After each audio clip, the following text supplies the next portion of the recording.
La presencia italiana en Venezuela la inaugura un genovés, Cristóbal Colón, en su idea de dar la vuelta al mundo para abrirle una nueva ruta comercial a Europa.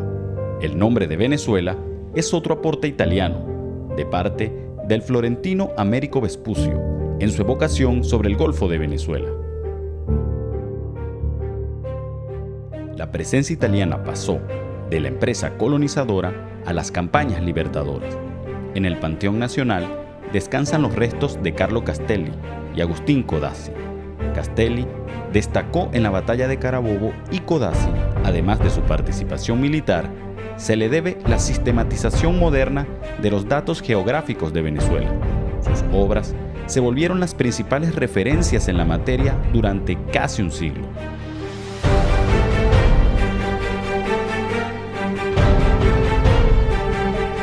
La historia de la inmigración italiana en Venezuela tiene dos grandes momentos.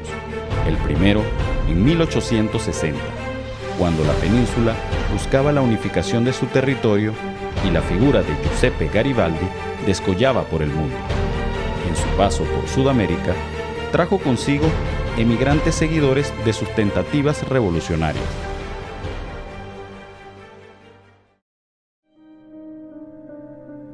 El segundo momento importante de la inmigración italiana a Venezuela es a partir de 1946, terminada la Segunda Guerra Mundial. La economía italiana debilitada no podía emplear la mano de obra de los soldados, exiliados e inmigrantes que regresaban al país. El gobierno consideró la idea de fomentar la emigración como un camino viable para liberar la demanda de trabajo. Este periodo es conocido en la historia como la Gran Emigración.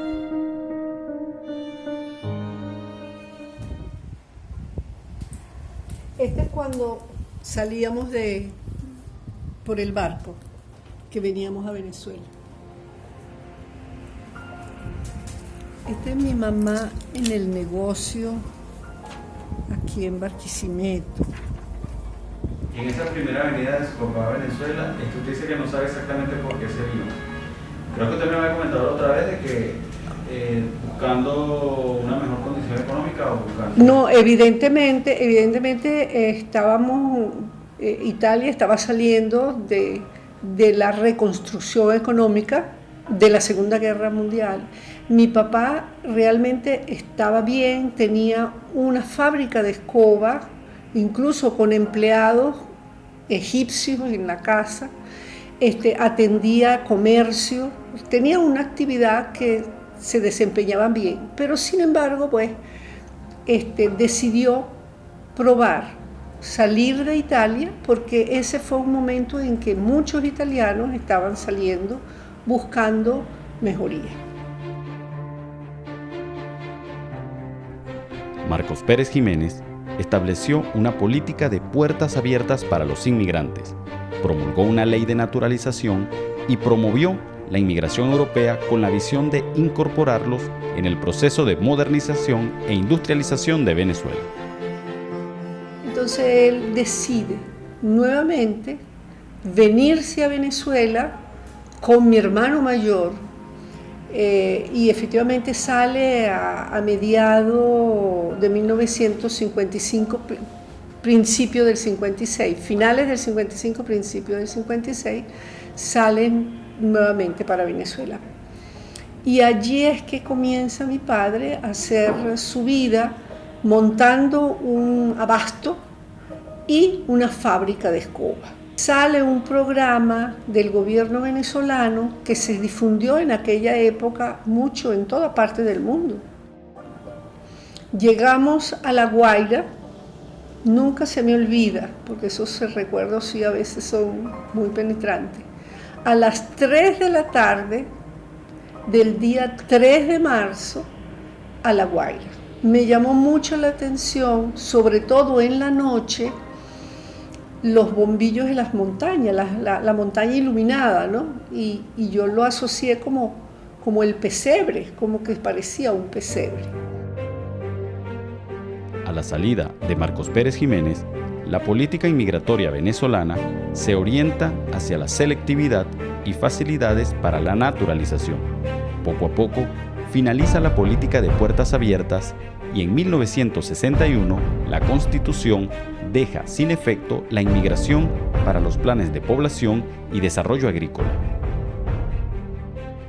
Los amigos que mi papá nos presentaba, etcétera, se burlaban de nosotros cuando nos decían grosería y nosotros las pronunciábamos. Y ellos no es que se burlaban, se reían porque evidentemente no las pronunciábamos bien o las pronunciábamos de alguna forma cuyo sonido no era el apropiado, pero por ahí comenzamos a interactuar y a aprender el idioma. La inmigración italiana ha aportado muchas marcas nacionales conocidas dentro y fuera del país. Chocolates El Rey, Radiadores Infra, Aluminio Nicoloso, Flor de Aragua, Industria Láctea Torondoy, Bicicletas Spinelli, son algunas marcas producto del trabajo del inmigrante italiano. Logré entrar a la Universidad Centro Occidental en el 77 y comencé, digamos, mi carrera académica hasta lo que es el día de hoy, evidentemente. Allí me desarrollé y me desempeñé como profesional e inicié, digamos, lo que es la vida de un profesor investigador de la universidad. De hecho, tengo un proyecto de investigación para levantar la información de los emprendedores que yo he venido formando para que me cuenten su historia, y al mismo tiempo con los empresarios italianos un proyecto que yo inscribí para hacer la historia de los empresarios italianos, de cómo ellos trasladaron ese conocimiento tecnológico italiano a sus actividades, o que si no traían ningún conocimiento italiano, ¿por qué empezaron a hacer lo que empezaron a hacer? Porque venían preparados, porque conocían la técnica, cómo fue que ellos inician esa actividad. Entonces, es un poco resaltar el aporte, al menos de los italianos, que es a lo que me compete a mí. Me siento sumamente contenta por la decisión de mi papá de venirse a Venezuela. Ese amalgamaje de italianos venezolanos para mí ha sido sumamente constructivo, porque la cultura venezolana, no tengo la chispa venezolana, eso sí, yo no sé de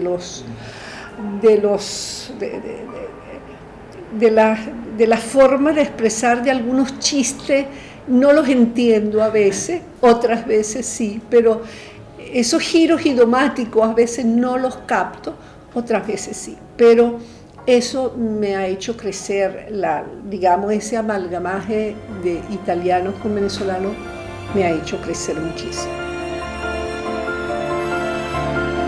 El comercio, la industria, la cultura, la arquitectura, la construcción, la banca, la academia, la estética, la moda, la ciencia, la medicina, la agricultura, la ganadería, en fin, todas las áreas donde es posible el desempeño del hombre han sido terreno fértil para estos nuevos venezolanos. Contar la historia de la inmigración italiana es contar la historia de Venezuela.